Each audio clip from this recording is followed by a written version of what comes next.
Hi mga Marcy! So for today's video, tara magluto ng bistek sa bangus. Galing nga kami ni ate sa palengke at bumili nga kami nitong 2 piraso na malaking bangus at pinaboneless na namin doon. Bali, umabot ng 240 pesos yung bangus na 2 piraso na malalaki. Tapos pinaboneless namin at imagine may bayad na pala magpa-boneless ngayon. 20 pesos ang isang malaking isda. So each yun dahil 2 pinaboneless namin, bali mabot ng 260 pesos ang 2 isda na ito. Alam ko kasi before, kasama na siya na pag gusto mo magpa-boneless, libre na siya kapag bumili ka ng isda. So, ayun lang naman yun. So, ayan na nga, dito sa bahay, nilinis na ni nanay itong ating bangus. Tapos, siya na rin na naghiwa. Dahil 2 malalaking bangus ang nabili natin sa palengke. Yung isang bangus ay minarinate na ni nanay sa suka, paminta at bawang. While itong isa ay may marinate naman natin sa toyo na may kalamansi. Ayan. At ito na nga mga Marcy, nag-start na nga ako mag-marinate itong ating bangus. Nilagyan natin niya ng toyo. Katamtaman lang dami ng toyo. Tapos ay pinigaan ko lang to ng kalamansi. So bali 3 pirasong kalamansi ang piniga ko dito sa ating bangus. Tapos naglagay na rin ako dyan ng 1 teaspoon ng pamintang durog. Tapos mekos-mekos na natin yan para lumasa yung ating toyo at kalamansi. Ayan. At ayan ang mga Marcy, after ng ilang minuto, ito na yung mga minarinate natin na bangus. So ito, bistek na bangus ay itatransfer natin yan sa isang lalagyan para mailagay ko na rin sa ref. Para overnight ay nakamarinate sila. So, ayan, kumuha lang ako ng isang container top. Tapos, nilagay ko lang tong isda na bangus na minarinate natin sa toyo, paminta at kalamansi. At, ayan, ready na yan ilagay sa ref. Ayan. So, ililive lang natin to overnight itong ating mga minarinate. And then, bukas, lulutuin ko na din itong mga to.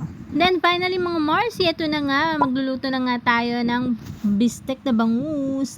At naghiwa na rin ako dito ng puti at pulang sibuyas. Ayan. Tapos, ay nagpainit na rin ako ng mantika para ready na tayo magprito maya-maya. At nung mainit na ang ating mantika, yan na nga, nilagay ko na nga isa-isa itong ating bangus. Ipiprito lang natin to.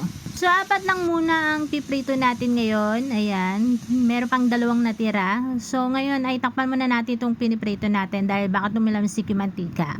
At after nga na ilang minuto mga Marcy, ayan, binalikan ko na nga itong piniprito natin para baliktarin. Make sure na in-off nyo po yung kalan ninyo bago nyo baliktarin para hindi siya tumalsik yung mga mantika. At after ko nga mabaliktad lahat itong mga bangus natin mga Marcy, antay lang tayo na ilang minuto ulit para maprito din yung kabilang side ng ating bangus. Balikan ulit natin ito maya-maya. At ayan na nga mga Marcy, after na ilang minuto, ayan na nga, kailangan na nating hanguin itong ating piniprito para hindi na siya mahirapan. So ayan, nahango ko na isa-isa itong ating bangus. At ito palang pritong bangus mga Marcy, gusto ko na kumain, gusto na kumurot ng kanin.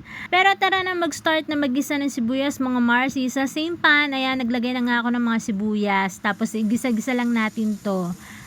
Grabe, ayan na naman mga Marcy, natakam na naman ako. Sibuyas pa lang, ulam na. Ang dami kasi sibuyas. Masarap talaga to. Anyway mga Marcy, kung napansin nyo, nabawasin yung mga sibuyas dahil nag-set aside ako ng konti para mamaya. And then nilagay ko na nga rin itong mga bangus. And then yung pinagmarinatan natin ng bangus kanina, ayan, ilalagay na rin natin bilang pangsabaw dito sa ating bistek sa bangus. Tapos kumuha lang ako ng isang kalamansi at pinigaan ulit ito dahil nag-add ako ng konting water. Tapos ayan, tinatanggal ko na nga yung mga buto.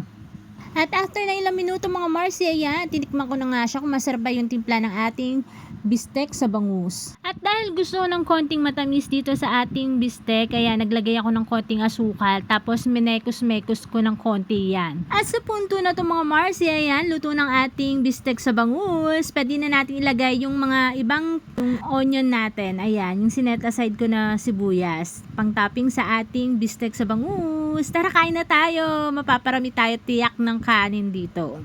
Pagkaluto ko nga mga Marcy, ayan, ready ko na nga itong pagkain namin or yung pagkain din ni Jowa. So, ayan na nga ang ating bistek sa bangus. Tapos, nagprito lang din ako ng chicken hotdog. Tapos, meron tayong drinks na gulaman. Ayan.